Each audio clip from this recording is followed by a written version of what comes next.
Bulgaria, Poland, Austria, Lithuania, Germany, Belgium. Attention.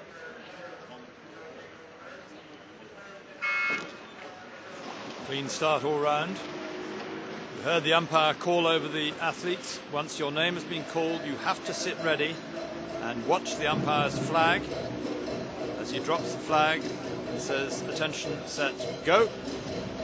You have no choice but to start. If within 100 meters there is an equipment breakage or some other disruption to the race, the umpire may stop the race, but if nothing happens, it goes ahead, and if you're left behind, that's your own lookout. And single sculls, this is the Gladiators event. The psychology of crew rowing is that you pull hard because you don't want to let your fellows down and to shame yourself within the group. The psychology in a single is completely different. It's all for one. That's you. You live with your losses and you live with your successes alone. The single scullers are great internal attributors. The stroke rate there in the graphic on the screen is the number of strokes per minute taken by each sculler. We're high 30s at the moment. This will come down to in the order of 31 or 32 strokes per minute for most scullers once they settle down into the body of the race. 1 minute 25 seconds gone. They should be settling down now. If you maintain a very high rate of striking, it's either costing you too much in this early part of the race and you'll pay for it later, or you're on a relatively easy gearing. That is the relationship between the amount of length of the skull, the blade. Through the first signal was Mindaugas Griskonis of Lithuania. Youth on his side, born in '86.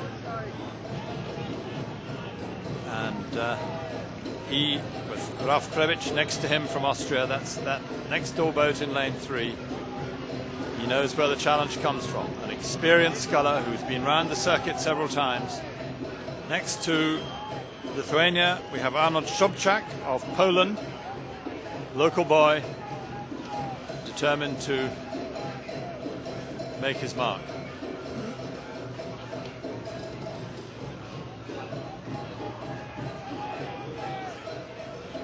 So that's Mindaugas Griskonis, the leader.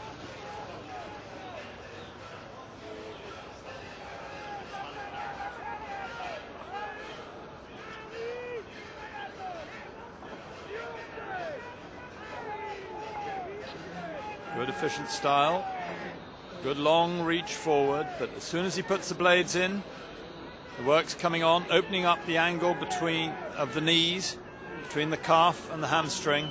That's where the drive comes from. Watch him closely and you see that he then, when he's got the boat moving with the leg drive, he lifts with the body and draws the arms home. Very efficient sculling style.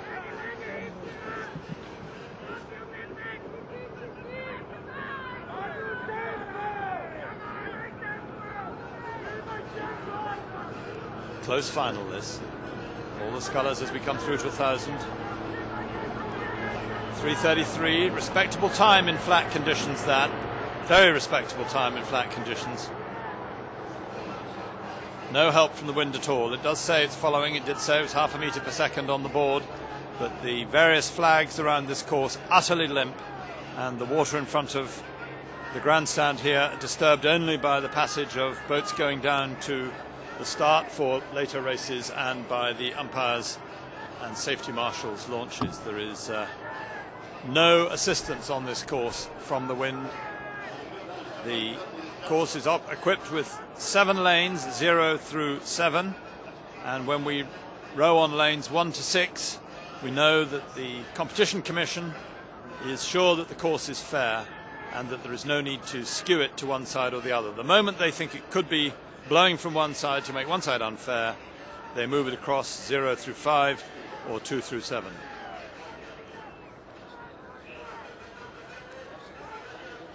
So Mindaugas Griskonis challenged now by Ralf Krebic from Austria in lane 3 beside him, and he's been taken over by Krebic. So there we saw Griskonis, the enthusiasm of inexperience, going out there for that first 1,000 in good shape. He had 2.46 seconds over Austria at 500 meters. That had been reduced to 0.8 of a second at 1,000 meters. And as we come closest to into the last 500, it will be Krebic first across. This is a good final. Look at these 4 boats tied together. The parallax of the camera angle doesn't quite show the story. Griskonis back in front of Krebic now. Griskonis now leading Krebic by 0.4 of a second. That's half what he led him by at 1,000 meters. Can Krebic use his experience to come back, or will the youthful strength and enthusiasm of Griskonis, sculling, I have to say, very nicely? Quite a lot of upper body strength there, but that's a feature of the top scullers at the moment. Olaf Tufte, the Olympic champion. Mahe Drysdale, the last world champion for the last 3 years. A lot of upper body, and that's what Griskonis has to show on this. Closest to camera, we have Daniel Makowski of Germany, but he is a considerable distance out on these leaders. The race now for gold medal at the European Championships between Mindaugas Griskonis of Lithuania and Ralf Krebic of Austria. Krebic closing all the time. That's less than 0.4 of a second, but can he make it? And there on the far side, Alexander Alexandrov of Bulgaria, the junior world champion, and he's the challenger now. He's got a tremendous record in his life already, 17 years old, and there and thereabouts, closing on these 3 as we come into the last 100 meters. Griskonis, Krebic, Alexandrov. 3 medals between 3 scullers. Krebic has now moved through Griskonis.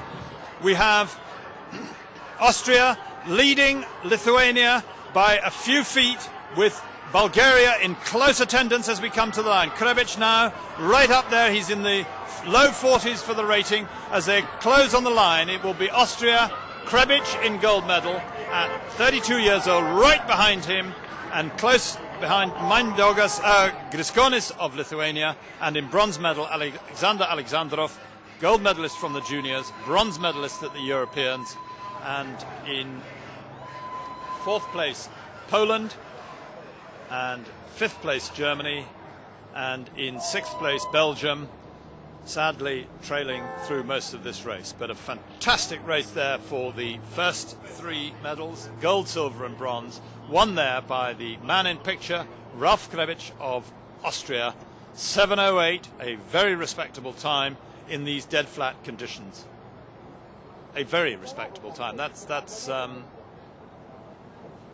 not necessarily world gold medalist, but certainly a world-class time. And this man, Mindaugas Griskonis, leader for so much of the race and pace setter for the whole thing. He was the benchmark and rolled over in the last bit. And there's the bronze medalist, Alexander Alexandrov of Bulgaria. What a talent there is there for the future.